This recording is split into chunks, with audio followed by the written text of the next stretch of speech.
Well, folks, I'm back. It's very early. It's just gone midnight, so it's into Wednesday, the 23rd of April, and I thought I'd bring you an update on the Supreme Court that announced that a woman is an adult female, and the Labour Prime Minister of the UK, who previously had said a trans woman was a female, even though he was born a male, but now Sir Keir Starmer, the Prime Minister, has had legal clarification of what a woman was. But there is a plot. There's a plot behind the scenes by Labour ministers to defy the ruling. Yep, Labour's WhatsApp plot to defy trans ruling. Ministers' leaked messages reveal their fury at calls to ban transgender women from female-only changing rooms. This message has come through from Glenn Owen, who published it on the 20th of April. And Labour ministers, he said, are secretly plotting to defy the landmark court ruling that men who change a gender are not legally women. Leaked WhatsApp messages obtained by the Mail on Sunday has revealed the government claimed to welcome the Supreme Court judgment, but the exchanges reveal the private fury on Sir Keir Starmer's front bench. These ministers, with ministers planning to hold a meeting this week to decide a way forward and to organise. In the messages sent on Thursday evening, Court Minister Sir Chris Bryant joined an attack on Baroness Faulkner, chairwoman of the Equalities and Human Rights Commission, EHRC, who earlier that day had said that the ruling that a woman is defined by biological sex clearly meant trans women could not use single-sex female facilities or compete in female sports.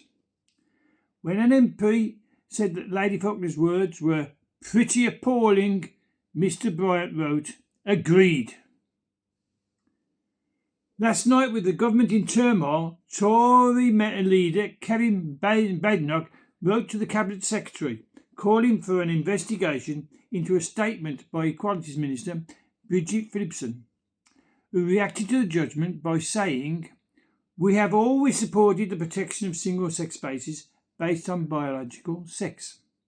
In her letter to Sir Chris Wormold, who is also head of the Civil Service, Ms.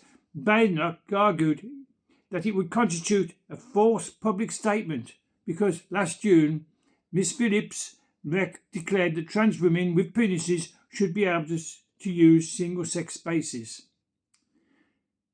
Misstatement? That sounds like a lie to me. Doesn't it to you? She said they've always protected single-space facilities when she'd actually said the trans women with penises should be able to use single-sex spaces in the means of women-only spaces. She lied. It's not a mistake. It's a deliberate lie. Writing on WhatsApp. The group of LGBT plus Labour MPs, Home Office Minister Dame Angela Hegel said, "The ruling is not as catastrophic as it seems, but the EHRC guidance might be, and there's already signs that some public bodies are overreacting."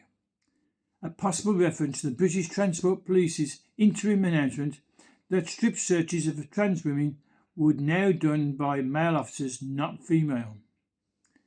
That doesn't sound like overreacting to me. If a trans woman is a man with a penis, then it should be a male that's doing the search, the strip searches. Dame Angela added that we have to get on with doing the stuff we'd said we'd do in the manifesto, which included a pledge to protect the freedom of people to explore their sexual orientation and gender identity. Well, We've always had the freedom to explore our sexual orientation and gender identity. The thing that we're against is having it thrown into our faces, and we are told that we must go along with the farcical idea that a person's mind can change their sex. That what you think is what's real. No, what you know is real. What you think is yet to be decided. Another MP on WhatsApp group wrote that it was sad to see some institutions choose to ignore the Supreme Court's very strong line that trans people are protected by the Equality Act too. Dame Angela replied, "They won't be feeling that way now, and we need to remember that and organise." MPs agreed with her suggestion that they should seek a meeting as soon as possible with the relevant Equality Minister after the Commons returns from Easter recess this week. News of the WhatsApp messages came as thousands of trans rights campaigners descended on central London yesterday to rally against the landmark ruling.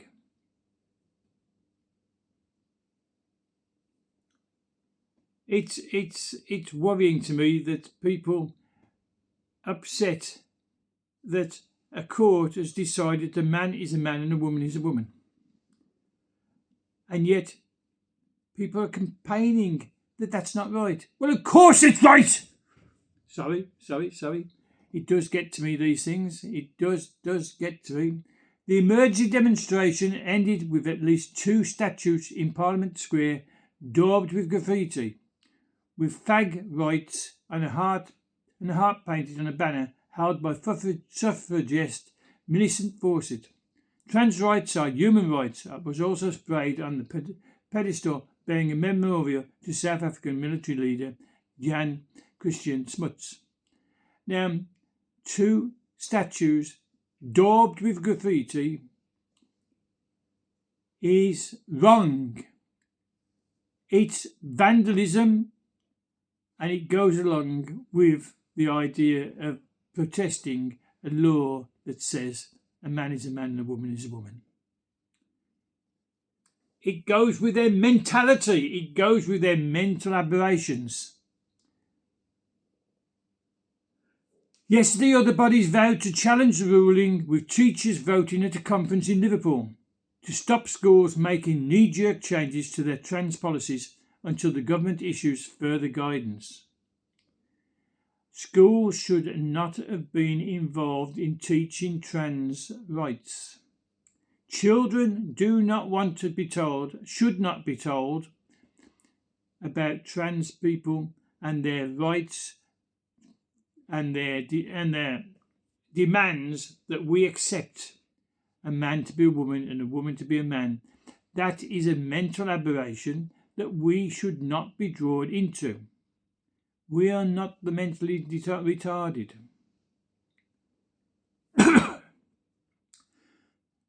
The NASUWT union claimed the judgment could lead schools to make rules which would put transgender teachers at risk of harm.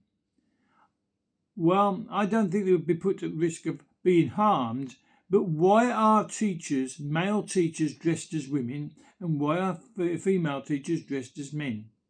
Why are they employed teaching children? Labour has come under fire over its response to last Wednesday's unanimous verdict. Health Minister Karen Smythe failed 4 times to clarify which changing rooms trans women should use now. Well, if they've got a penis, they should be using the urinals in the men's toilets. They're men. Full stop. All they are is dressed up as women. Wearing a dress and a wig does not make you a woman. Isn't that just common sense?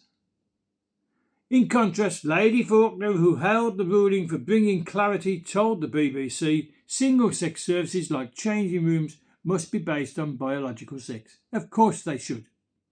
If a male person is allowed to use a women-only for service or facility, it isn't any longer single-sex. True. She also agreed that the enormously consequential court decision also meant trans women could not take part in female sports. Of course, they're men. Why would they be wanting to be in female sports? I'll tell you why. Because they're stronger and faster and with bigger hearts and bigger chests and bigger lungs, and therefore they win. So it's cheating. Stay in your own lane, mister. Lady Faulkner, whose watchdog is working on an updated code of conduct for public services, said the NHS, National Health Service, would now be sued if it did not follow new guidelines on single-sex basis. Current guidance says trans people should be accommodated according to how they identify. No, they should not. It's a mental problem, and they should not be. What's the word I'm looking for? Sorry, it's late at night. They shouldn't be accommodated. Their mental problem should not be excused by us. Treatment, yes. Treatment for their mental problems, yes. Do not treat them badly, but do not be drawn into their illusions.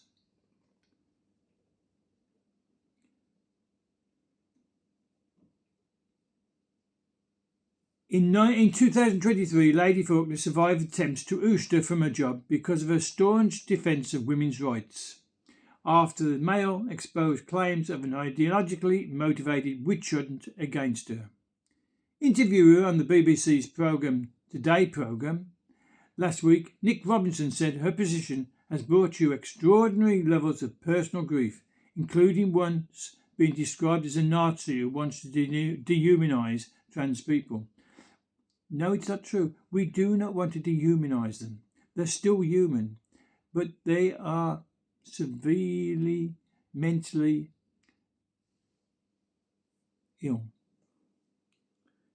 For a man to believe he's a woman while still got a penis, no breasts, no ovaries, no womb, he's a man, and to tell him and accept him as anything different is to go along with his illusions, his mental illusions.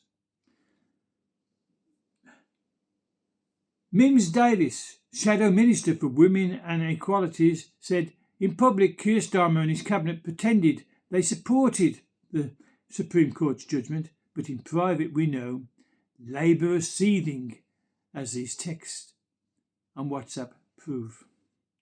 Like so many brave women, Baroness Faulkner has suffered terrible abuse for standing up for the rights of women and girls. Now we know Labour will do all they can to undermine her work. The Prime Minister needs to come out and say he will support the EHRC guidance when it comes out. Anything less will be Labour betraying the rights of women once again. Pressed on the issue last year, Ms Phillipson said, if you were someone that had gone through that formal process of recognition, you are, to all intents and purposes, for legal purposes, regarded as being a different gender, regardless of the sex of which you were born. I would think that in those cases, people would be using female toilets. Well, you think wrong, Miss Phillipson, and because they've gone through a legal process to get a certificate saying a man gets a legal certificate saying he's a woman, and a woman gets a legal certificate saying she's a man, it doesn't change. It doesn't change their body. It doesn't change their DNA. It doesn't change their biology. A piece of paper doesn't change anything. I don't see why you can't see that. I do not see why you can't see that a piece of paper does not change your anatomy.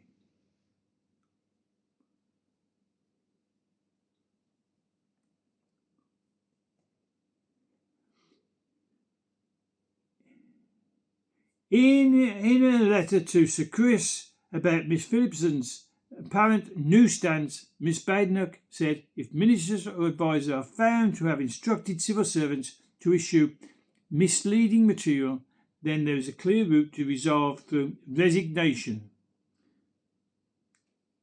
But Sir Chris and Dame Angela declined to comment. Well, they declined to comment. Do you decline to comment? I'd like to hear your comments. I think this is a very important subject. The idea that men put a dress on and can use female changing rooms, female shower rooms, female toilets, join in female sports and beat them, I think that is extremely wrong. That's my comment. I think it is extremely, extremely wrong. And I think it's an affront to women, affront to our wives, affront to our girls, affront to our daughters. And it shocks me that anybody would think that's correct. And we have ministers in the government that think it is correct. They're there to serve us. They can't serve everybody, but they can do their best and serve the majority surely, and not the mentally ill who suffer illusions about their sex. If you're born a man, you're a man. If you're born a lady, you're a lady. It's obvious. So your comments, please give your comments, make your comments. Don't forget to subscribe. You know it doesn't cost you a penny, it doesn't cost you a cent, doesn't even cost you a rupee. It's totally free to subscribe. So why not? Why not? It doesn't hurt you and it helps me. So subscribe. If you like these short broadcasts, then press the like button and do comment. So and it's late now in the night. It's pitch black outside. I'm tired, and so I'm going to say good night and see you in the morning with another Swift broadcast. Until then, bye for now. Bye.